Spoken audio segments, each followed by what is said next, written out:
What's up mga kamobs? Balitang movies ulit tayo. Konting update sa mga solid movies na usap-usapan na magkakaroon ng sequel. Tulad niyan, Alita 2, Jurassic 5, and The Thing sequel.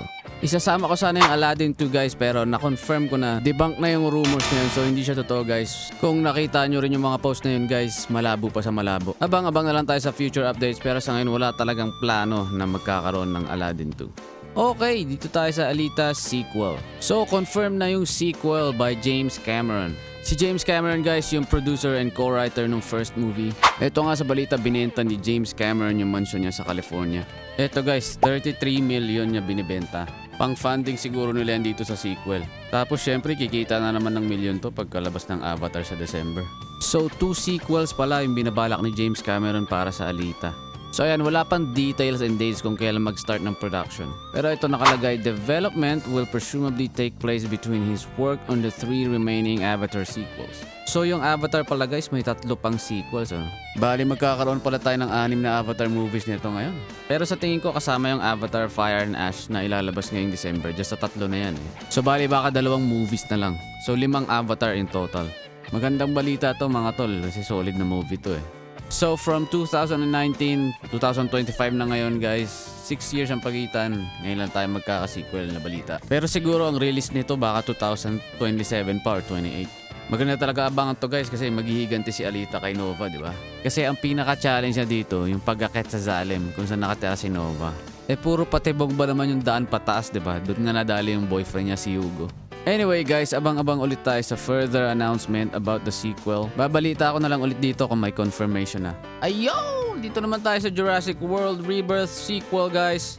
Confirmed na siya and again, there's no dates and details yet. Pero confirmed na ang returning cast members natin sila Scarlett Johansson, Mahershala Ali, and Jonathan Bailey. Sikat na sikat talaga ang Jurassic Park guys. Laging malaki kinikita kada movie. Pero itong last Jurassic Rebirth, medyo hindi ako nag-enjoy eh. Ang daming cliche and yung family na singit, parang pampagulo lang siya sa istorya. Tapos yung ibang CGI na dinosaurs, hindi masyado na-polished. Madami pa eh, hindi ko na masyado maalala. Meron pang isa yung sa T-Rex scene naman, yung sa ilog. Nung nagising yung T-Rex, tapos hinabol sila. Sobrang bagal ng T-Rex. Hindi mo alam kung nantitrip ba o ano eh. Tapos cliche na naman, kung kailan makakalusot na dun sa harang yung hinahabol ng T-Rex. Doon lang siya atake. Ang daming ganitong scene doon sa movie na to. Kaya hindi ko siya masyado nagustuhan. Kung i-rate ko yung Jurassic World Rebirth, guys, para sa akin 6.5 lang out of 10. Sa akin lang yan mga tol ha. Pero kung nagustuhan nyo yung movie na yun, edi goods. Masaya ako para sa inyo. O siya, masyado nang mahaba to. Wala pa naman tayong details and dates. Abang-abang na lang ulit tayo kung kailan magkakaroon ng next update. Alright, dito tayo sa The Thing announcement. Sequel guys, a freaking sequel. Solid news to para sa mga The Thing fans dyan. So ito, simulan natin. Sequel to guys sa The Thing 1982. Ayan, one of the best horror movie in the history. Kung di mo pa napanood to at mahilig ka sa alien, parasite movies, magugustuhan mo to. Okay, so nagkaroon ng second movie itong The Thing from 1982. Tapos 2011. Pero yung movie na yun, prequel siya sa 1982. So kung di nyo pa napapanood to, una nyong panoorin yung 2011. And then panoorin nyo yung 1982. Pag pinanood nyo yan guys, magkasunod siya. Kasi yung mismong ending ng The Thing 2011, yun naman yung mismong intro ng The Thing 1982. Ayan, yung ending dito sa 2011, inhabol ni Lars yung The Thing na aso. Hanggang umabot sila doon sa American station. Bano tumira. Kaya ayan, nagkalat na naman yung The Thing doon sa kabilang station. Ngayon, ito si Lars ay Russian. Pagbaba niya doon sa American station, hindi siya maintindihan ng mga Amerikano. Hindi nila maintindihan kung bakit siya namamaril. Yung aso lumapit kay George. Tinamaan siya ngayon ni Lars. Tapos dyan na siya tinira ng mga kano. Pinatay si Lars. And then dyan na nag-umpisa yung istorya nung The Thing 1982. O tama na, baka na-i-spoil ko na sa mga hindi pa nakakanood dyan. Anyway, so mababa ang critics nung The Thing 2011. Panigurado galing yung sa mga hardcore The Thing fans. Hindi, may balita din kasi na practical animatronics yung ginamit na effects doon sa 2011 The Thing. And then eventually, pinalitan nila yung practical effects ng CGI. Isa to sa mga complaints sa movie na yan. Pero para sa akin guys, okay naman siya eh. Mas nag-enjoy ako sa 2011 kaysa sa 1982. Pero, mas solid yung story and flow nung 1982. Kung sa effects lang pag-uusapan, mas nag-enjoy ako sa 2011. Kahit may ilang scenes na hindi ganun kapulido, mas may tense siya kaysa dun sa practical 1982. Hindi ka makaramdam ng suspense dun sa 1982. Horror lang siya. Horror. Hindi ko naman siya masisisi kasi nga luma naman yung film, di ba? Yung practical effects nila noon, mas mukha nga siyang kadiri at brutal.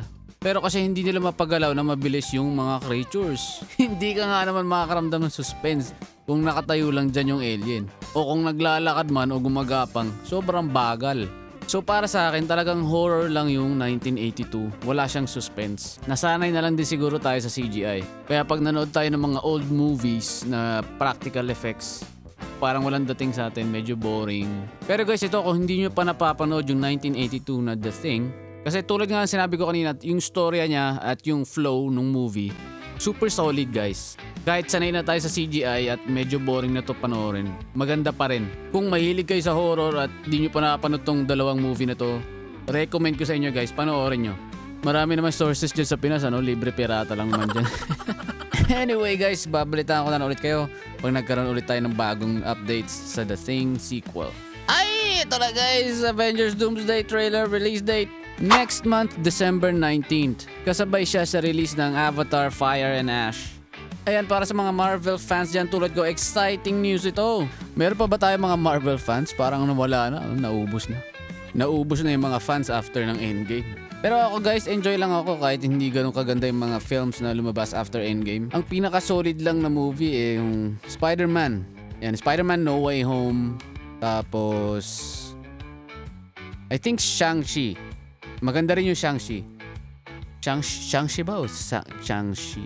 Shang-Chi. Shang-Chi. Or Shang-Chi. Right, okay. Tapos Loki series. Kung napanood yun, maganda rin. Nag-enjoy ako dun. Doctor Strange 2, sakto lang. Nag-enjoy lang ako sa mga effects nila. Nawala kasi yung focus kay Doctor Strange doon sa movie. Na-divert doon sa feelings ni Wanda eh. Okay, yung Eternals, alam ko maraming haters, pero ako, nag-enjoy ako sa Eternals.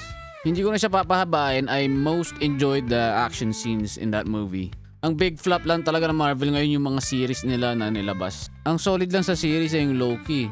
Yung WandaVision, medyo okay lang siya. Yung Daredevil, okay sana. Kaya lang mga Lodi, sa buong season, parang 10 minutes lang natin nakita si Daredevil, di ba? I mean, it's understandable na gusto nila mag-build up ng character development. Pero kasi yung show, 9 episodes lang eh. Tapos average of 30 minutes ang isang episode. So, palagay natin 9 times 30, that's 270 man. 270 minutes guys, that's 22 hours. Tapos parang 10 to 15 minutes lang natin nakita si Daredevil. Anyway guys, nalayo tayo sa topic. Pero ayun, next month, December 19th, malapit na yung trailer. Abangan natin yan. Let me know guys if you're still excited about this movie. Ako guys, sakto lang. Hindi ako masyado excited. As a Marvel fan, gusto ko lang makapanood ng Marvel movie. Sobrang hina lang din kasi talaga nung build-up story para sa Avengers Doomsday, Para sa akin, walang solid foundation eh. Walang solid na storya eh sa paparating na big threat, 'di ba, si Doom. Isang movie lang yung may connection sa kanya eh. Sa post-credit scene ng Fantastic Four, 'di ba?